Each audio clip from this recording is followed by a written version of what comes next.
Rose here. I need some round of applause. Please, my in-studio guest. We have an audience for you this morning. How are you? I'm doing great. I'm doing great.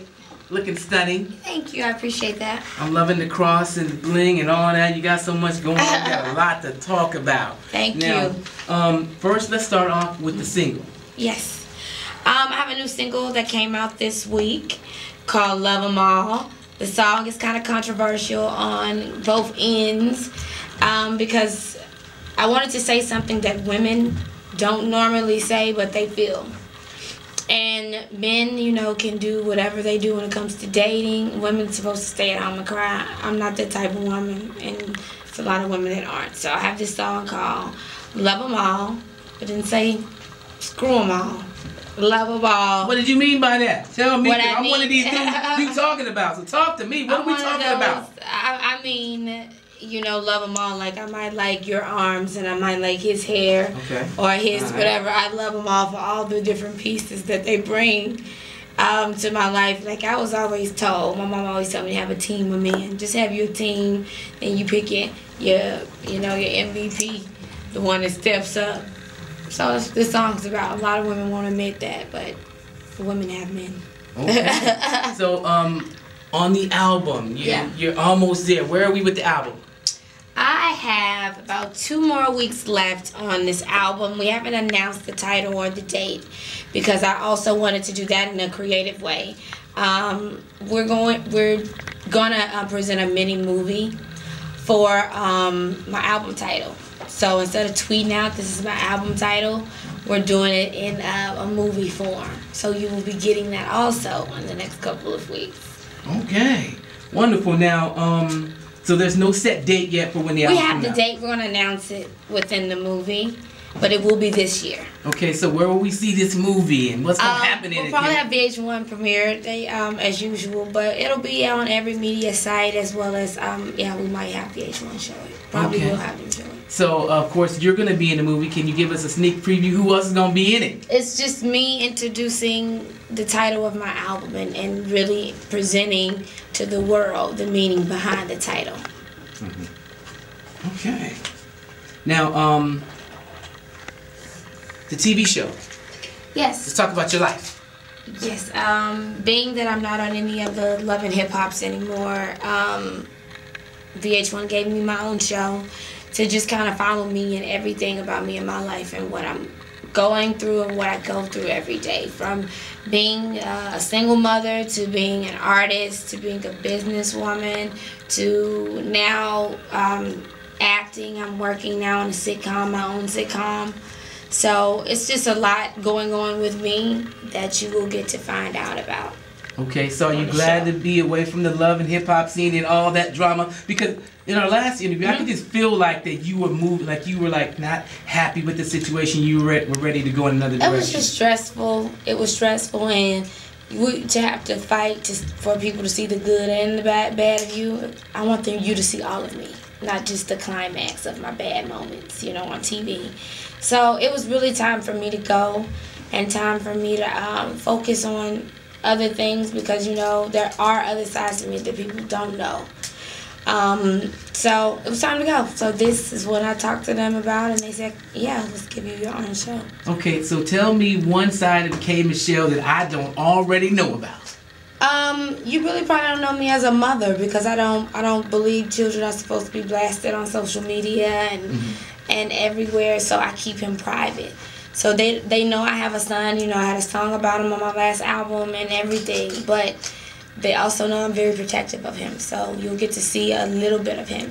Okay, speaking about children, and I'm a parent too, and here are my kids right here, they always go with dad when I do my show. And, there's this whole thing going on in regards to disciplining your child. We saw what happened with Adrian Peterson. I know you're not a big football fan, but, the question is, as from an African American standpoint, we look at the Bible and say, spare the rod, spoil the child. Where do you stand on spanking, and how do you handle disciplining your children? I'm sorry. That's how we was brought up. All this new age stuff, I'm not really with it. Like, I don't believe beat your child, but you do spank your child. Like, we used to have to go out and get our own switches. But white folks don't understand that. They're like, what is a switch? Is it a light switch or go get a switch? Well, that's their culture. That's them. Right. That, you know, they raise their kids another kind of way. They have stuff that they do in their culture that we don't do. So, we are used to that. Like, I don't believe in beating a child, but I do believe you have to spank your children. It makes the world a better place. I know that's right. Yeah, because I haven't had to go out there and get plenty of branches, and you know what? That switch is not good enough. You go get another. Go get another. You go get another one. Right, but some people, they just don't get it. I mean, and I feel and then you can't tell a person, you're not gonna let a person kill or abuse a child, but you can tell a person how to raise they child. You can't. Okay, so I heard in another interview that. Is something going on between you and Soulja Boy? Are y'all cool, or is he saying things about you? What's going on with that? Oh, he's just delusional. Yeah, he was implying that he had slept with me, and I've never seen him a day in my life, like in person. Don't have a phone number, nothing. But I handled that. He knows. I wish him well in his love and hip hop journey, but just make sure when it comes to me that you don't know me. So the only thing you need to speak on is my music.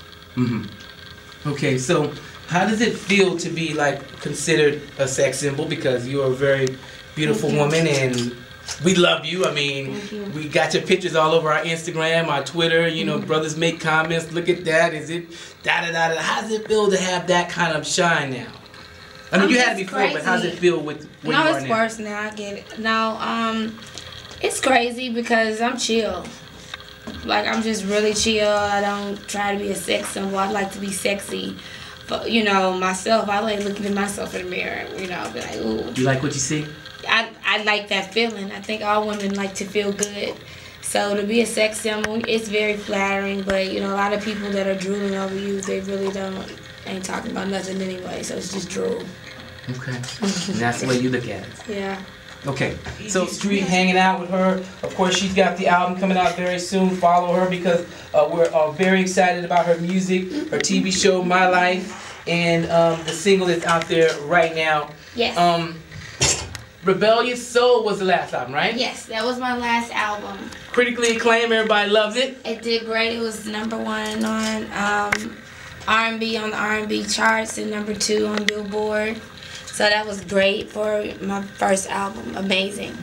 I take 1 and 2. So that was absolutely amazing. People loved the album. So, you know, some people, you know, we love to compare. And, you know, some people have said that your music and your style and the energy that you bring kind of reminds them of a Mary J. Blige.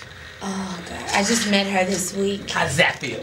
I met her at a station, and I've just tried to get to her for so long, and just because there's so many comparisons in there, and that's flattering. I'm very humble, you know, and everywhere you go to hear those comparisons, it's like, I really want to meet this lady. Like, you know, I already feel like I know her through her music. I want to meet her. So when I finally got to meet her about 2 days ago, it was amazing. What was the conversation like? I was just telling her, I was talking so much. I would give her a chance. I was telling her I was so grateful, but she said I had an amazing voice, and she said I was doing everything, and she was watching me. And I said, great, and I said, I'll keep on stalking you. Okay. All right, final question. There's a lot going on in the media in regards to domestic violence. And yes. We know that, you know, anybody hitting anybody is wrong, whether it would be the brothers hitting the sisters, sisters hitting the brothers, little kids playing, brother and sister playing around, play fighting, all that stuff. We know that's not a good look. I just wanted to know how you feel about domestic violence, and if there's any words that you would like to give in regards to, you know, what's going on in the African American community with the violence that is happening in the NFL. I just feel like violence is out of hand all the way around. The domestic violence of women has been going on for a long time. Now we are forced to deal with it. Women have been trying to explain what happened to them, report and do all type of things, you know, only to find themselves dead by the time anyone cares. So I feel like now with this situation, it's very sad that Ray Rice and his family have to be, you know, the poster family for this specific topic. But I I am very happy that now it's being addressed within the media and within these organizations who normally sweep them under the rug. So my thing is, it's not going to be an easy battle, and no one should hit anybody. The woman shouldn't hit the man shouldn't hit the woman, you know. And I just hope this sheds light and makes people want to, you know, keep their hands to themselves, because you might lose a lot of money, and it's just not right. Right. This is a business too. Yes. So is that one of the reasons why you left the whole love and hip hop scene, because of the violence? No, because I would pop people. Look, and that for me was, when you're on TV like that, I always call it Django, because they throw you in this ring and they say go, you know, and you have these situations to take place. For me, yeah, I guess I really didn't want to have to always go to work battling to win the fight for the day. Because you want to lose the fight on TV. Battling to win and being combative. Nobody want to go to work today all day. So it was time to go to a place where I'm an executive producer and I can determine what goes on with my imaging on TV. You ain't got to fight nobody. No. All right, hey, Michelle. Thank you. Why am I the only one clapping, damn it? Show her some love. I don't care if you came with her or not. We love you. Love you too.